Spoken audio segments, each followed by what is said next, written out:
Welcome everyone to the Expand podcast. We have Zarin Beatty and Vanessa Ferguson. Vanessa, thank you so much for being here today. This is such a pleasure to have you in here. How are you? I'm doing beyond amazing. I think if my life was any better, I might explode. Thank you for having me. I'm excited to finally be on your podcast. It's been a long time coming for sure. We've known each other for kind of a while now. Yeah, we were Instagram friends for a long time, and then we met finally at Boise Fry Company downtown. Yeah, just completely out of random, which is pretty cool actually. We recognized each other and we just naturally went over to each other and introduced ourselves in person.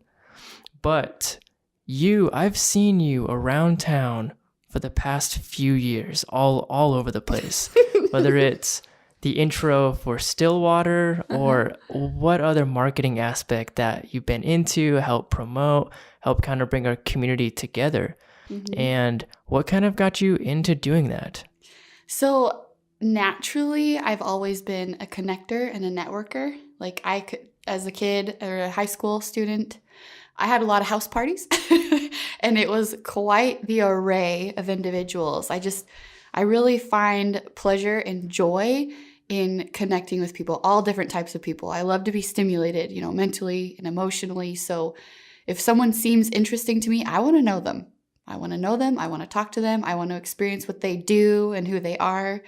So it's just kind of innate. I would say it's innate in me to just want to be around and connect with people. It's pretty cool too because you seem to have the perfect personality for it. Just whether it's just that giggle right there or whichever, you seem like such a naturally outgoing person that it really is cool to watch you. I mean, no pun intended, but expand yourself in that way. And it seems very natural to you. And for what I find in myself and other people, if we can find the things that we're natural at and we can really hone in that ability and that skill set, then we can grow in ways that we never even thought possible. Absolutely. 100%. I think that's huge. I think a lot of people, we start out as children and we have natural gifts, natural tendencies, natural abilities, but somewhere along the line, someone condemns us for those and we shut them down. And I'm just really grateful that when I was a child, people didn't do that to me so much. I mean, I did get in trouble a lot in school for talk excessively. That was always on my report cards. I even had a teacher literally pull me away from the whole class and I had to sit against the wall for like a full semester. But I'm just grateful that people allowed me to be me, and that I think people thrive around that because I accept and love all the people. That's a really good way to put it. What ways have you grown that you didn't think you would by doing what you're doing? Holy smokes. Well, let me just say right now, I guess, so I do have a colorful past. So learning to control my emotions has been huge. Because when you're a leader, like I've been in business consulting and development and marketing, you're around people all the time. I'm an extrovert, so my emotions can tend to be all over my face. My energy is really strong, so that also just exudes out of me. So I really had to learn to control that and to be present for the people that I'm around, put my emotions and my crap aside so that I can be who I need to be for that person in that moment. That was a big one. Controlling my anger was big, right? When you work with people, it's pretty important for sure. Holy smokes. Yeah. And I really dove into personal development when I was at 22. I knew something was off. I knew that I didn't want to live the way the small town lived. So, I moved over here and I got into business consulting and coaching and having a mentor. I'm going to say that that is crucial. Would you agree with that? I would agree. And I think it's important to find, the right mentors and the right people. And for me, that's where intuition has been profoundly helpful. So big. Because, it also depends on what your purpose really is. If it's to make a lot of money, then you're going to find mentors that help you make a lot of money. But if it's to truly discover who you are and move forward and make an impact, you're going to attract and find those people very naturally that help you do so. Absolutely. Because I mean, I'm kind of a firm believer, or I'm learning more and more that kind of the way that you build your empire is how you'll behave when the empire's built. Yes. So if you build it through greed, you're probably going to be pretty greedy at the top because that's kind of the only way that you know how to behave in that realm. But just to be genuine through the whole entire process, I feel like it's been crucial for me and the people around me for sure. Absolutely. Yeah, it is. Yeah. What are some of the ways that you found to help you kind of control your emotions? So my first mentor, I will forever be indebted to her, April Peterson. She just really, first and foremost, I made a decision that I wanted to grow, that I wanted to become the best version of myself. I had an image of a successful version of Vanessa in her 30s that I have, I imprinted that on my brain, and I was willing to take her coaching. So I was always open to like, what are my blind spots? What am I missing? What am I not seeing? And I just asked, like, I knew that I had issues. I knew that I had weaknesses or shortcomings. And I was very intentional with asking for her guidance, how to overcome those things. So, I mean, YouTube, books, personal and professional counseling. I mean, I'm studious when it comes to changing and developing, big time.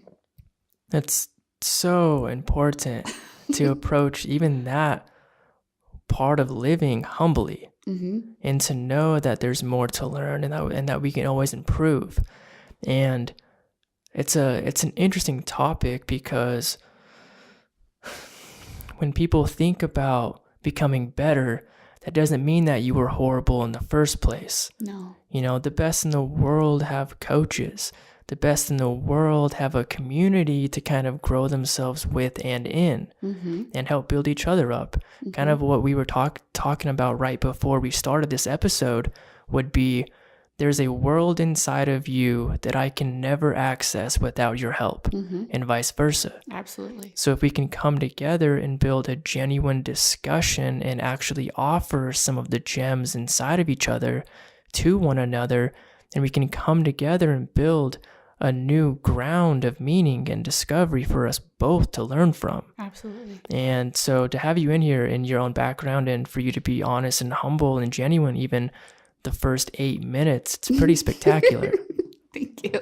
Well, I believe big time that a wise man or a wise woman has many counselors.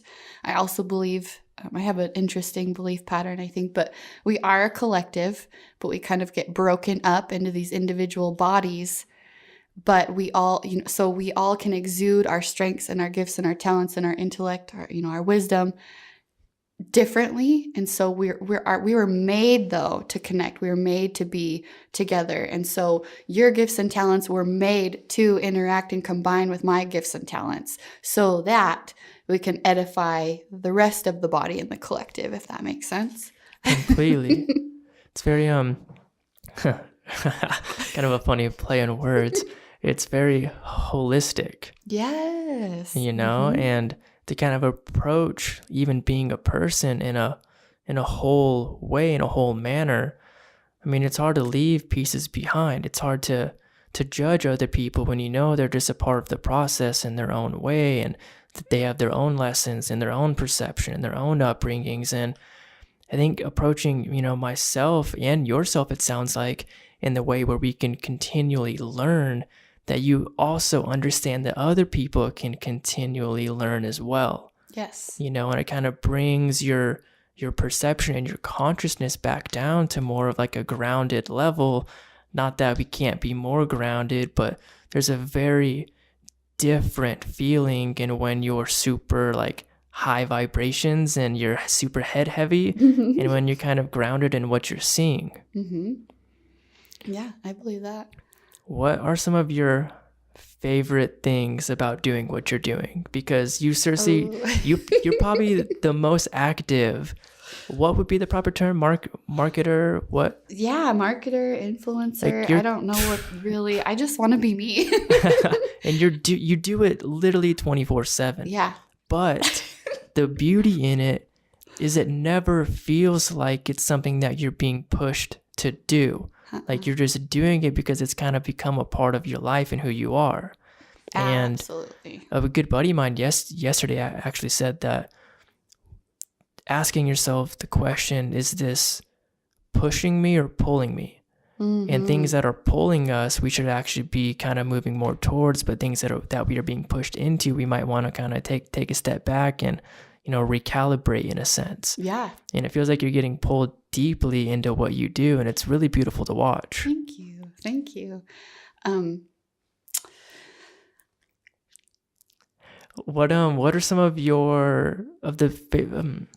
what are some of the best what are my favorite parts of what I'm doing? Yeah, what are some of your favorite things about what you're doing? I love okay, there's a few things.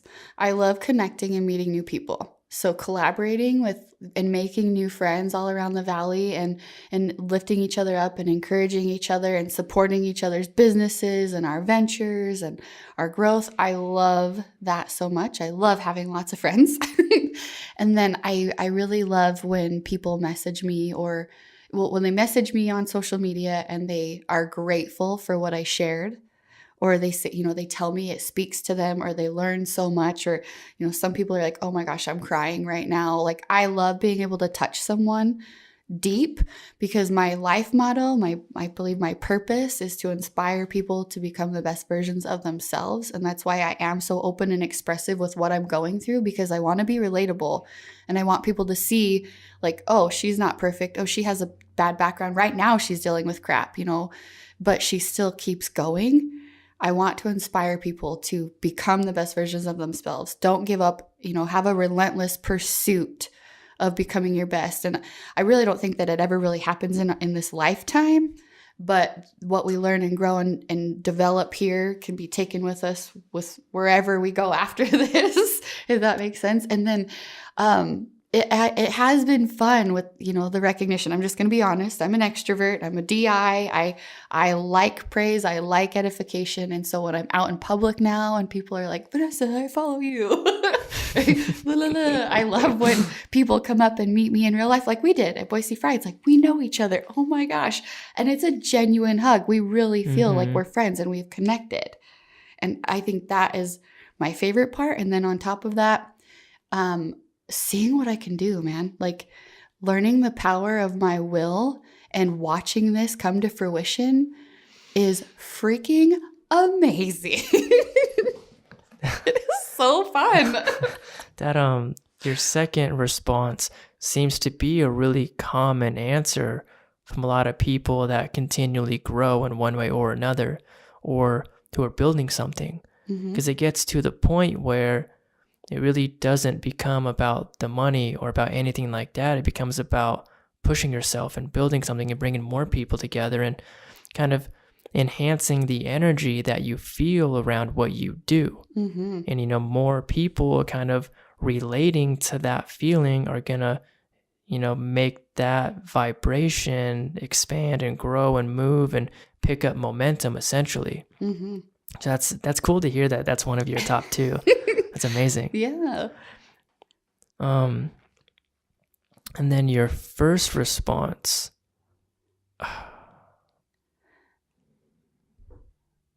Being real, inspiring people to become. Was that the first one? Yes. Okay. And being transparent is such an important way to be a person in general. Because the more transparent you are, like you said, the more relatable you are. And one of the most beautiful aspects about doing this podcast is to show people that we aren't as different as we may think we are. And we're all kind of contemplating some similar things, and we're perceiving the same concept in a little bit different light, in a little bit different angle. Yes. But all of the feelings and emotions and worries or insecurities or desires or all of these like ingredients that make up who we are really hold a lot of value in myself and yourself and the other 30 people that have sat in that chair. And it's really freaking cool to have people literally reach out from all around the world being able to relate to what you do. And I really think that only comes when we are as genuine as we can possibly be. Could we call that vulnerability? You could call that being vulnerable as well, of course. Yeah. Authentic, transparent, because just like you, that deeper aspect of building a relationship means a lot to me. Mm-hmm. And when you're able to relate to another human being in a deep manner, there's a real bond that's made. Big time. It's not surface level. It's not just like small talk. It's not about the weather. It's like, oh shit, like you're a person Mm-hmm. and I'm a person. And we're building this bridge that actually binds us and bonds us within our human experience. Mm-hmm. And that holds so much gravity. It's unreal. It is. We are so multifaceted and multidimensional. We have, we're like onions. We have so many different layers. We do. We really do. I had a really cool experience recently, and one of my words last year was vulnerability. It was something I had to work on because I felt like, or I was taught, how about this? I was taught as a leader that you don't let them see you cry. You don't share your crap until you're through it, not while you're in it with your downline or with your followers, if that makes sense. But I had, so I have a couple that are my really, really good friends, but I really connected with the husband. We really connected. We had to work together on a project, and he really was like, hey, you're going to be a great part of our life. We got to meet my wife.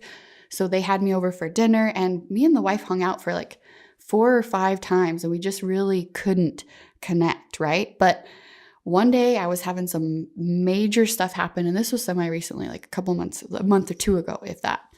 And I went to their house just to, I was trying to be tough, and I lost it, dude. I lost my shit. I just started bawling, and she took me up in the other room and was like, what's going on? And I just expressed all of this fear about life and death and, because I have some real stuff going on in my life.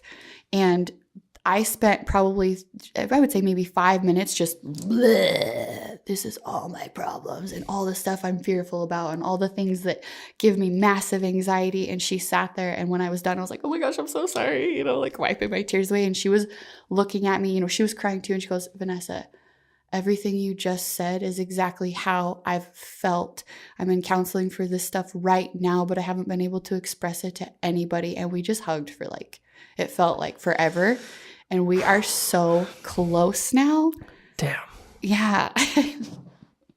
It was incredible, but that really taught me there is power. There's so much power in being vulnerable and expressing that you are a human and that you have fears, you have dreams. It's the broad spectrum. But when we share it and we're open about it, and we allow other people to share and be open about it, we get to connect with them. And like you said, there goes the relationship, and it just blossoms. And then we together now become one great pair. And when we're out in public, we attract new people into the group, and we allow them to share and become vulnerable. We have them over for dinner, and it's like this growing circle now of close, tight, deep friendships. And it's like, man, I thought I was close to people before, but this year I'm like, no, I really get close to people now. I'm trying to dive in to who they are now because it's enticing, it's entertaining, it's so thought provoking, and I love that deep. I'm a Sagittarius naturally, so I love it. It's so powerful. Yeah, there's something very special about being able to feel yourself with other people. Yes. And to feel them in a way where you can, relate in a way that seems unrelatable. Mm-hmm. And that being able to build a support system around those deeper feelings that we all hold. It helps unlock those, perhaps even the answers within those feelings. Because if we are able to actually feel what we're going through, and then we can better comprehend what's even being felt.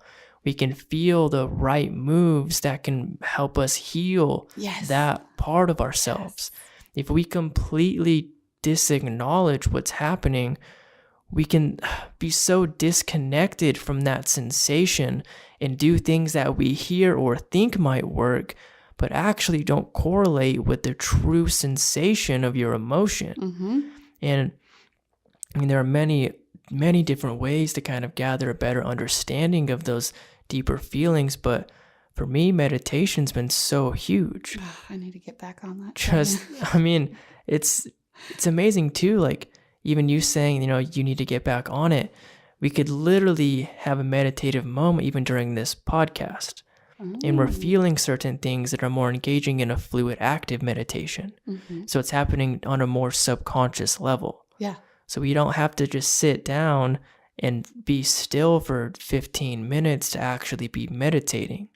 No. It's about accessing those deeper parts of our brain that allow our stress to come down, our muscle tissues to relax, and allow blood flow to enter deeper parts of our brain. I like what you just said, allow. That was another big word for me last year. I really focused on the art of allowance. And I believe personally, if we don't allow the emotions that we're feeling, the fears, and the good things, like let's also use the positive. If we lock them up in our bodies and we don't express them, we don't meditate them out, we don't write them out, whatever form that you use, then I believe personally that causes dis-ease in the body in the future. And then people, go their whole lives thinking that they're invincible and, bottling up their emotions, eating crap. Then they get sick and they're like, how did this happen? This doesn't run in my family. Because they didn't express it. I mean, we're vessels. We have to express. We have to let go. We have to, drain out, so to speak.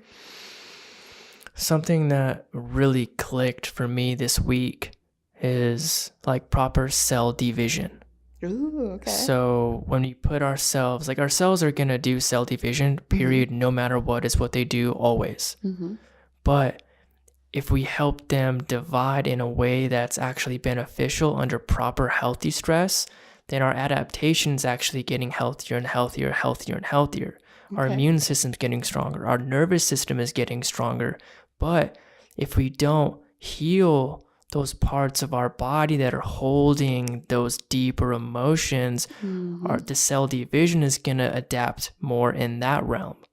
So it's going to go deeper into dis-ease or disease because that's what it knows, that's what it's feeling. Whether or not you want to acknowledge it, that doesn't matter at that point. No. Your body holds data. Yep. It holds information, subconscious and conscious information. And that's actually kind of a full circle here. One of the reasons why we jump in the river every Saturday morning. Oh my goodness. And do our breathing. Because the breathing aspect done in a certain technique helps access deeper parts of the brain that actually shut off the prefrontal cortex, which is your conscious mind that worries about stress. So you enter your nervous system in a way where it reroutes to different parts of the brain. Those parts of the brain light up. Then you enter cold therapy, or you jump in the river or take a cold shower or anything. Now your body, it's ready. It's the adrenaline's pumping. It's ready to adapt. It's ready to reroute, ready to activate. So you're actually enhancing your cell division for proper responses, healthy responses to handle stress of all types, because the brain, it doesn't matter what it is, healthy, negative, or whichever, trauma, PTSD, it registers as stress. And there's a certain different degree in positive and negative stress. Yes. So if you can reroute your actual genetic makeup, changing your DNA, because it's going to do it anyways, but if you help guide it and allow it to grow in a more efficient manner, you're not only helping yourself, you're helping the people around you. You're helping the kids that come from you. You're going to help them be born with better genetic makeup. So you're helping them start out in a much more efficient way. Explain to me a little bit more about the cell division. Like what prompted you to start learning about that? So I've been pretty deep in the health industry for about 12 years now. Right. And there came a point where I was fed up with just lifting weights to get muscle or to help people lose weight or whatever. It was boring. It only goes so far. And then meditation came along, and then martial arts came along, and I've golfed my whole life. So these deeper parts of kind of being mindful about my emotions and my body movements and what my body's feeling really enhanced when I started martial arts.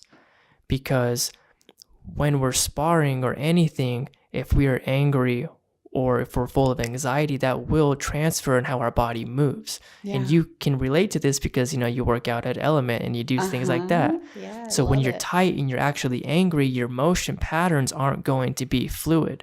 You will actually hit a different pattern if you're calm in the mind. Yeah, no, that's so true. Completely If I'm true. emotional in class, it's different than if I'm present. 100%. And that's one of the most beautiful things about being mindful even while we work out, because that now is going with you in your daily behavior, whether or not you realize it. So one of the best quotes out there is like, teach martial arts in a way that it can be applicable in all areas of life. So, naturally my education, excuse me, went into deeper parts of the body, the nervous system, how the brain reroutes into the body, how our emotions actually trigger what our muscles do. So then I became really intrigued by that, really intrigued by recovering the body through proper circulation of blood flow and the synovial fluid and joint mobility, right? So I went so hard in the gym for about 9 years, I didn't really take the time to recover. Right, no. And now that was my big focus for the past 3 years. Now it's like I found the balance in that method. So now it's like, okay, how do we really activate our nervous system? And then Wim Hof, who I posted some videos about him recently, he kind of helped inspire this cold therapy in my life. His scientific research on what he's doing is blowing everybody away. And it's proving all of the skeptics wrong, that his method is actually controllable. And that you can do and access the deeper parts of your immune system that scientists didn't think that we could consciously do just by breathing. I'm excited to learn more about this. It's this. amazing, truly amazing. So kind of from him, for me, what I've learned is, your cells, your nervous system, and your nutrients are like 3 of the most important things possible for your body. All of those 3 combined kind of really help build the body for what it is. Of course, you have the joint mobility, staying mobile and things like that. Yeah. But just kind of like learning something, you get more experience, more knowledge, you see there's more depth.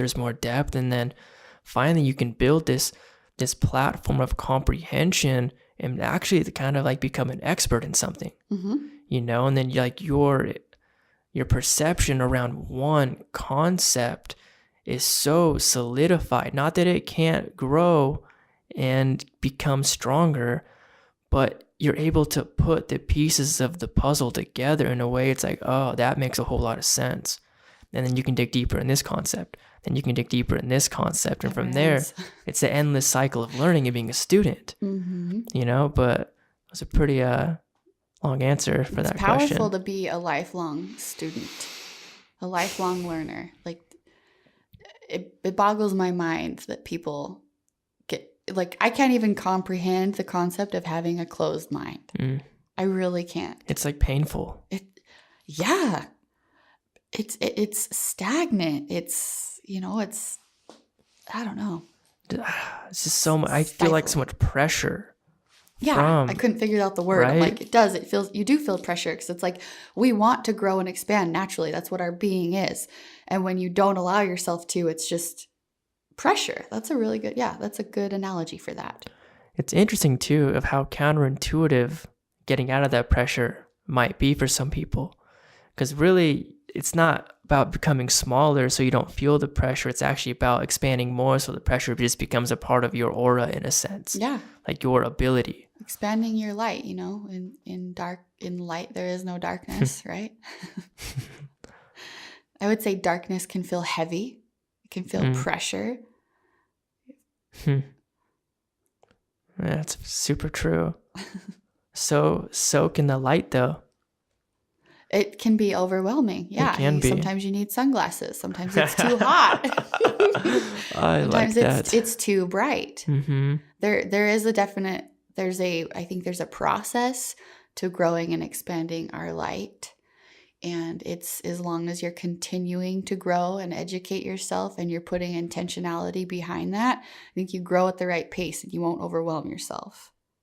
One of my favorite quotes from Don Howard, one of the shamanic healers that we've had the pleasure of working with in Peru, is shine bright, brothers and sisters. Just don't blind anybody. Yes, I love that. So for me, for my comprehension, that'd be, be the light, be that pillar, but you don't have to just bombard people with what you know or who you are. Just be that presence, uphold that frequency, be the person in your behavior and your choices and your decisions, how you treat people. Mm-hmm. And that holds so much gravity. That's like that. I mean, I don't want to push anybody to do something that they don't want to do. Right. Ever. Mm-mm. It does not feel good. And it doesn't work. A man convinced against his will is of the same opinion still. Oh, man. I like that. I've never heard that. Yeah. That's super good. And, oh, man, that's so beautiful because if you think about like short-term and long-term gains, you might win that short-term thing. They might do what you want, but they're going to fall off eventually. And is that fair? Is that really right? If you win, someone else has to lose. Mm-hmm. That's not love. Oh, man. That's not, expansion. That's, you're condemning someone, you're putting someone else down, you're shutting down their light. Like that's not, I don't believe that's how we're supposed to work. Completely. I mean, don't get me wrong. I like to win a race. I'm a little competitive, you know what I mean? But still, if you win, someone else has to lose. And something that one of my mentors has been sharing with me and teaching me is that if you light someone else's torch, it doesn't dim yours. That's the beauty in building mutual relationships. Mm-hmm. And whether it's an intimate or a friendship or a business relationship, like personally, if there isn't a feeling of like mutual care or approach, like I'm not interested. No. Because whether that's a deeper part of my intuition or whichever, learning who and not to work with and just paying attention to what's being felt. Once again, if you don't know what we're feeling, we're probably just going to repeat the same cycle over and over again. There usually are pretty clear signs that even your subconscious mind is going to pick up on whether or not you realize it. Yes. And people, I don't think, well, in my experience, not often enough do people sit down and evaluate what they're feeling about a situation or a project or a person. They know something doesn't feel right, but it's like, well, sit down and get it out then. Why doesn't this feel right? List it out. It's going to come to you. You're going to get it. Or why does this feel right? Why should I do this? List it out. It's going to come to you. Mm-hmm. The big part of that, what I've heard from Aubrey Marcus, he's kind of become a pretty cool mentor of mine, actually. Awesome. Is like the professional. So like the amateur will wait for inspiration to come before they kind of act. Yeah. Like they'll wait for inspiration before they paint or before they get down and write their book. But the professional will sit down at 9 a.m. every single day to paint or write, waiting for the inspiration to find them. Expectancy, allowance, right? Like proving to yourself, proving to your soul, proving to the universe that you are willing to be there. I love the word will. It's so beautiful. Uh-huh. And like having your willingness to do something is holding a lot more meaning for me in this part of my life because like I don't drink anymore. Awesome. And thank you. I stopped about a year ago. But like having the willpower to listen deeper into your intuition, into this deeper compass that is actually doing its best to help point you in the direction that you should be moving in, and understanding what behaviors align or do not align with that compass direction, it's just been astronomical for me. Huge. It's huge. But if we aren't willing to stay in when everybody's going out, if we aren't willing to work when you have this desire to go do something or whichever, then there's like we get bombarded with information that we actually don't know how to interpret. And like I deeply believe and feel more and more like our feelings are the only things that we truly hold. Our feelings are the only things that we actually have. What about our intellect as well, though? Like what we learned, do you believe that we take that with us? I would still wrap that down to feeling. Feeling? I think whether or not we want to admit it, we're still feeling our thoughts. Feeling our thoughts. And it feels like our thoughts are actually not coming from our thoughts, they're coming from a deeper place of sensation. It's intuition, but then we have to verbalize it because we're human and we have to decode it. Right? Yeah. And there can be a separation between the two. I can think I'm feeling something, but I'm just saying words that may be egotistical or right? Or something that's not actually associated with what's going on deeper. Right. I deeply believe through about a decade of meditation and more and whichever experiences I've been in that our feelings sprout everything else. Our feelings sprout our behavior. Our feelings sprout how we respond to one another. If I feel insecure, that's going to sprout my words. That's going to sprout everything else around. Yep. That's what my intellect is going to be trying to comprehend, to explain, to whether prove myself right to somebody or whichever. I deeply believe it's rooted in our sensation of our feelings and emotions. Okay. And to be able to align more with that and dissolve them and heal them and help reroute what we feel about things, that ultimately changes our perception. Yeah. Yeah, I can agree with that. And then your perception is your reality. So that can alter our whole reality. Completely. We start to vibrate and attract different things to us. And perceive different things that may have been there the whole time. Mm-hmm. Yeah. My friend we went to lunch one day and we had a conversation about perception. And he said, Vanessa, you and I are sitting in Matador right now. But if your business or if your hobby, your gift, your talent was tapestry and mine is alcohol, we're going to come into this same restaurant, the Matador, and you're going to be focused on the tapestry, the structure, the architecture, the design. You're going to see it that way. I'm going to focus on the food and the drinks. We're going to leave and we're going to have a totally different experience there, even though we were there together. I thought that was really neat. I'm like, man, that is a good point. We can look at the same can of Progresso soup, but you might see the ingredients and I might see the label and the depiction, the picture, you know? I love that. That same can. Completely.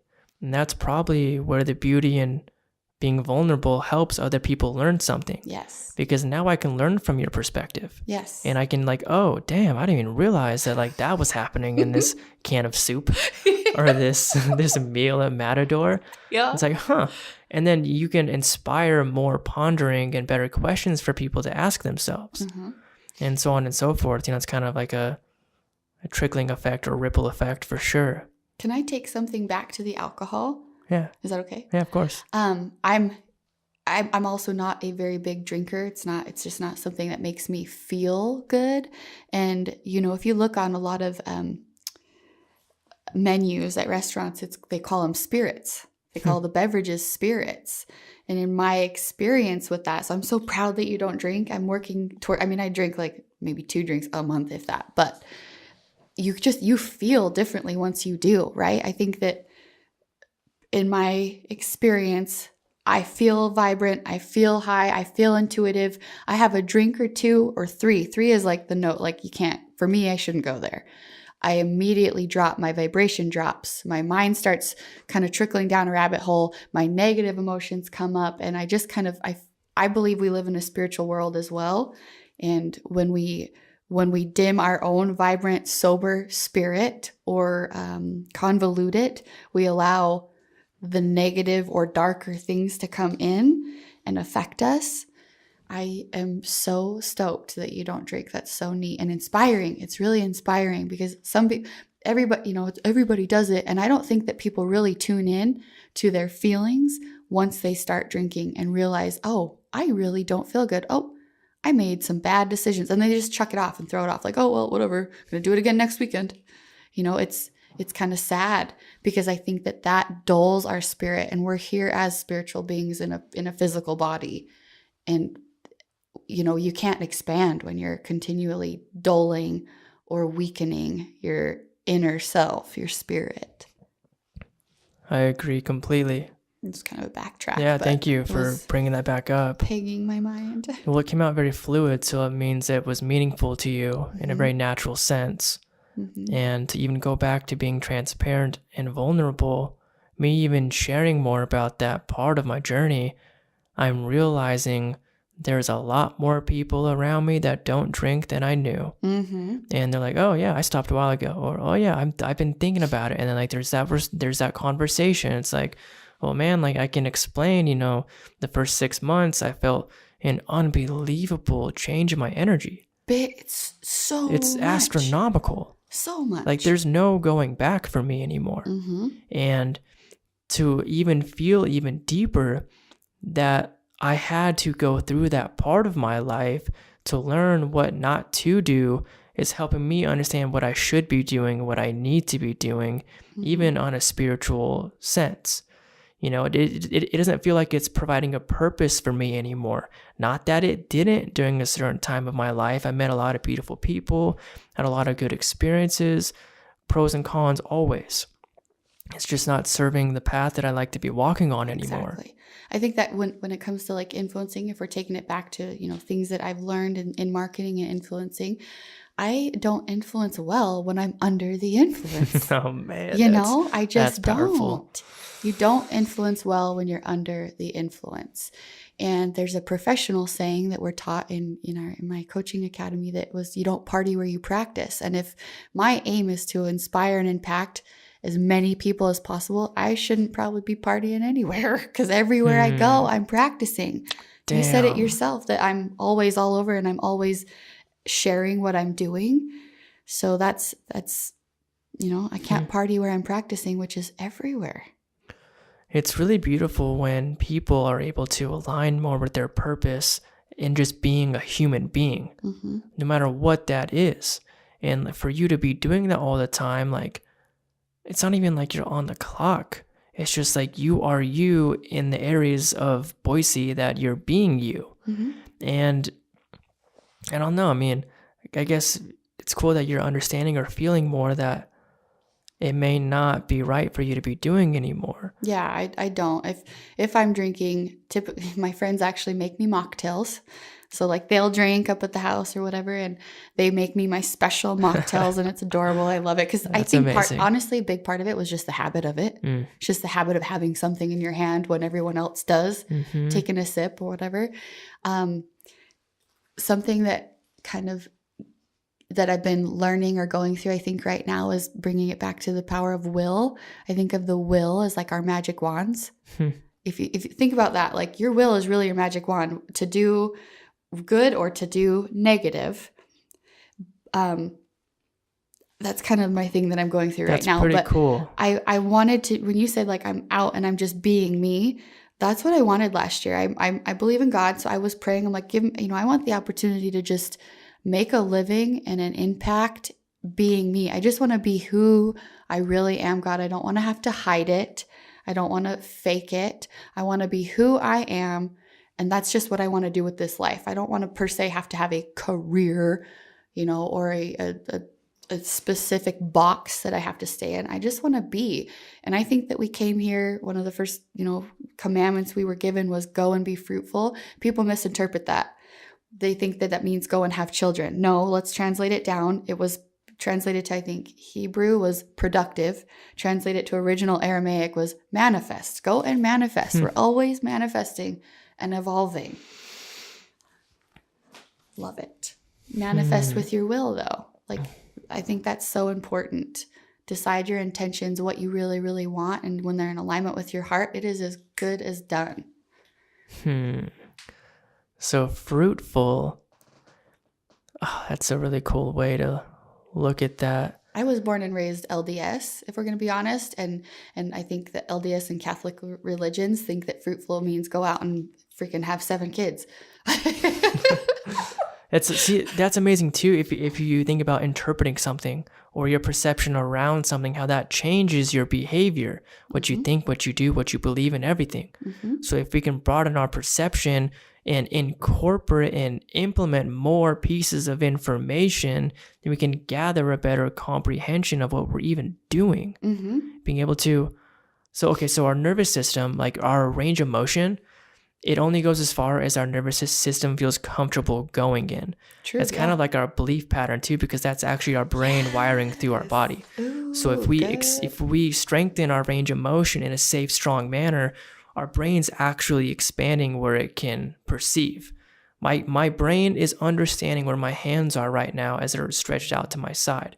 If they only go here, but I can really get them out there safely, my brain is actually wired deeper in my perimeter. There's more range of motion. There's more room for it to move in.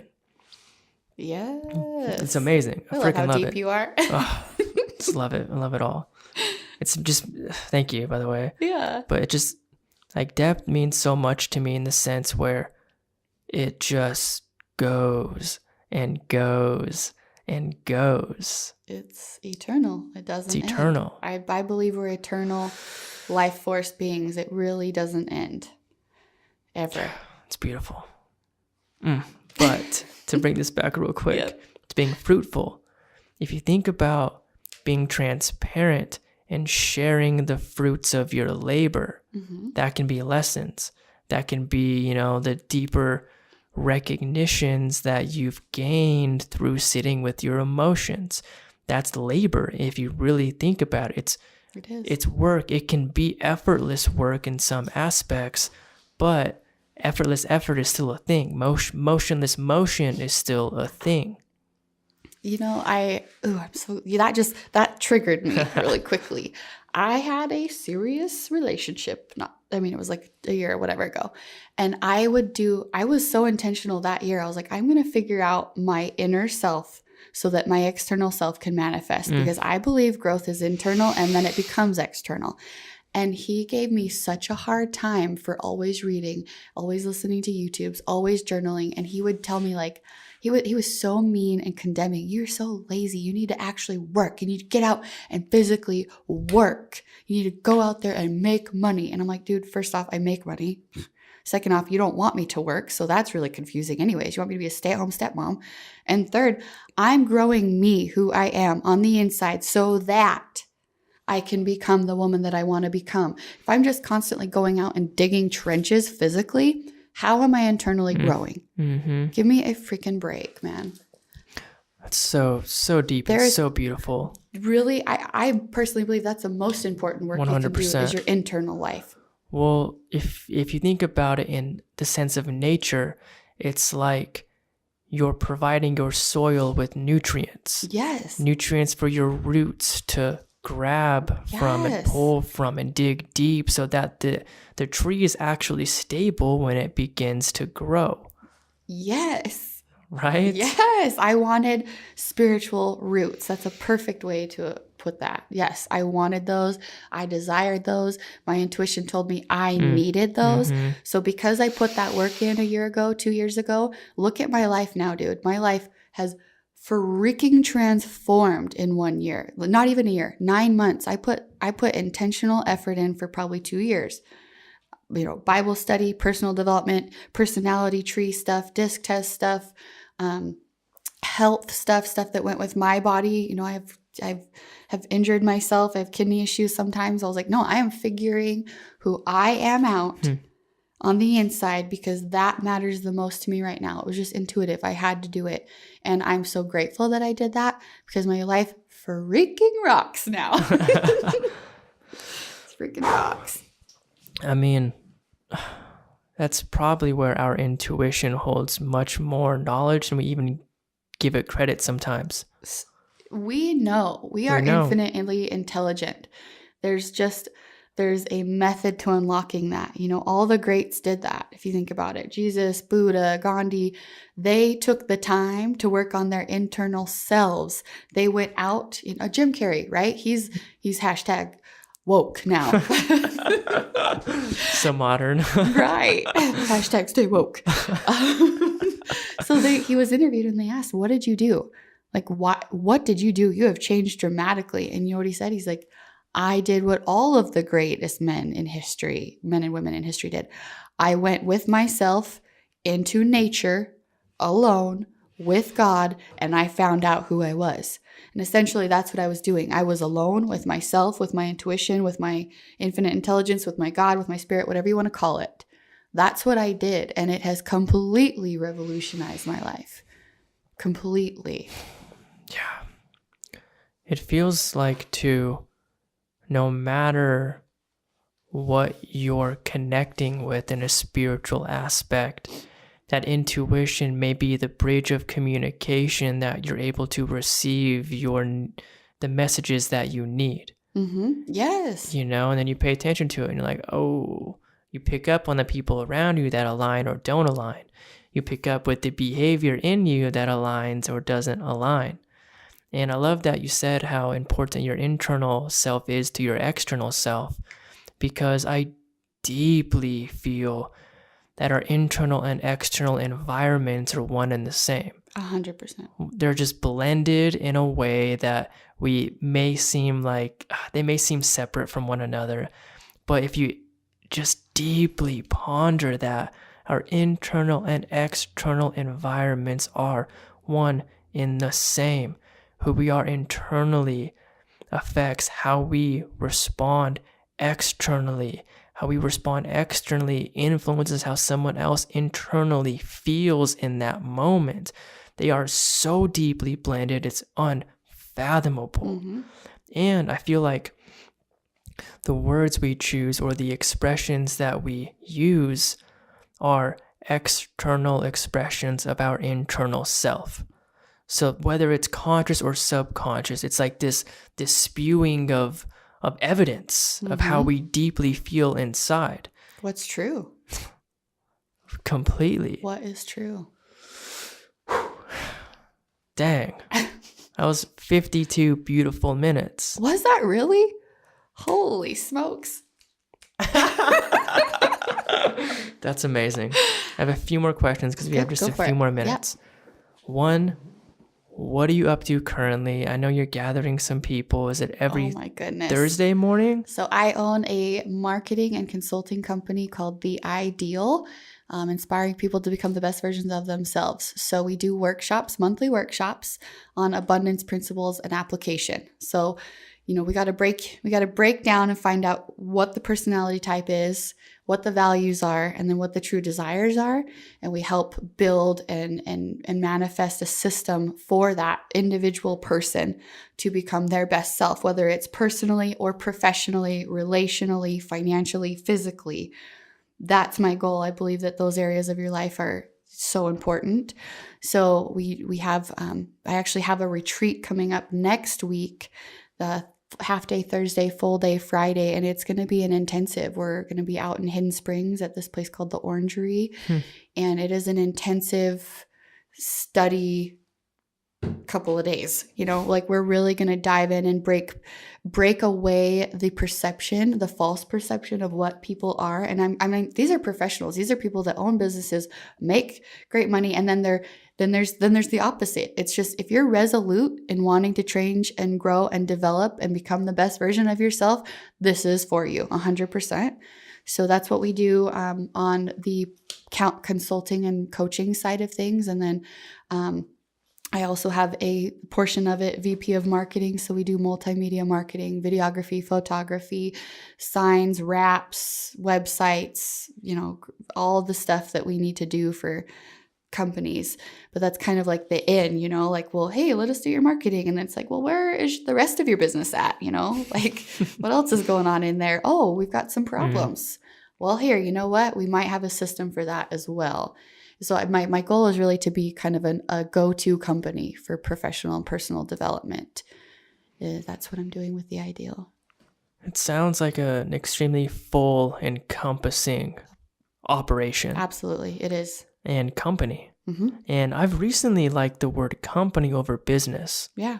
Because when you're in a company, it's like a group of people working together for a purpose. Yeah. And with your experience, there's no doubt in my mind that you're able to provide and offer a spectacular service. Oh, it's been deep, man. We've had 2 workshops so far.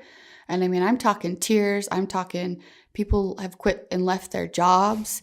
People are leaving relationships they've been in for 12 years that are just stagnant, and that person is, not willing to grow. And I mean, this is doctors, attorneys, influencers, It's amazing. counselors. I have a lady who owns a huge counseling company here in town, or office. And, she decided to join the master program. So on top of that, we have a student program for people who are new. Like you remember, we've both been there. When you're new to personal development, I would call that now you're consciously incompetent. First, you're unconsciously incompetent. You don't know what you don't know. Second, you are now consciously incompetent. You know there's something wrong. You may not know how to fix it. So if you're kind of in that realm, then you're going to be considered a student. And we have a program, a workbook.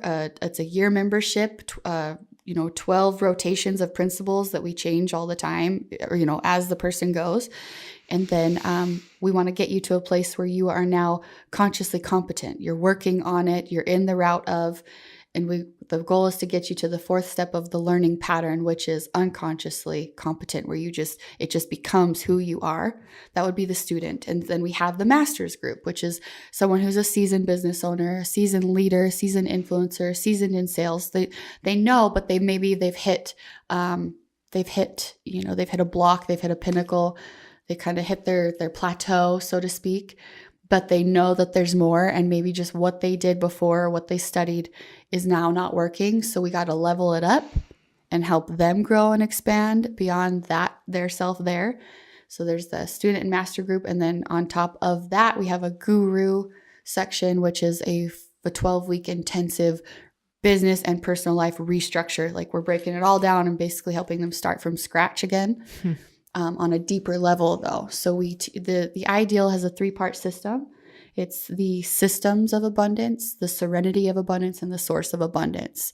And we have applications for each, section of the company, so to speak. And I want to grow. I mean, I was in multi-level marketing for 5 years, and that really developed my leadership style. I was a single female. I had over 30 people that I coached. Most of them were married, older than me. And I loved coaching. I loved watching them pay their debt off. I loved the divorce papers going away and their marriage rekindling. I loved that aspect of it. I hated having to get up and push product. So I wanted to develop a company in which I could do what was really important, which is in my opinion, the internal work for people, or with people. Assist them. I don't want to help them, because that kind of gives the sense of they're incompetent of doing it themselves. Yep. You're capable of doing it yourself, but you may need assistance or guidance. Completely. And so my business partners are that for me. Jeff Wilcox is a freaking magician. He is incredible. Like, one of the biggest blessings I've ever had in my life, for sure. So that answers that. Wow. First of all, your confidence and that whole expression was on another level. I believe. You can feel it. There was no hesitation in any of your words. That is inspiring in itself. Thank you. Because if you don't believe yourself, how are other people going to believe you? And it feels like, it's very easy for us to partially believe things to get by, but that was coming from a much deeper, stronger sense from your soul. That's my purpose. This is what I'm here to do. Yeah. Oh, I'm gonna cry. No, that was beautifully aligned between your heart and your throat. That was coming from you. And that's amazing to feel in person. And like I was even saying before you had that expression, was there's no doubt in my mind that you would and will provide a spectacular service, because I know how experienced you are. I know how much you've learned, only to my level of knowledge, but perceiving who you are, perceiving your journey from the outside, partially inside realm. Like, that was beautiful. Thank you. Thank you. Yeah. I have a colorful past, like I said. A broken home, chaos, drugs, alcohol, mental, physical, abuse. My little brother he died in an auto accident from drinking and driving. My other little brother is a recovering heroin addict. My mom's suffers severe chronic alcoholism and prescription medication dependency.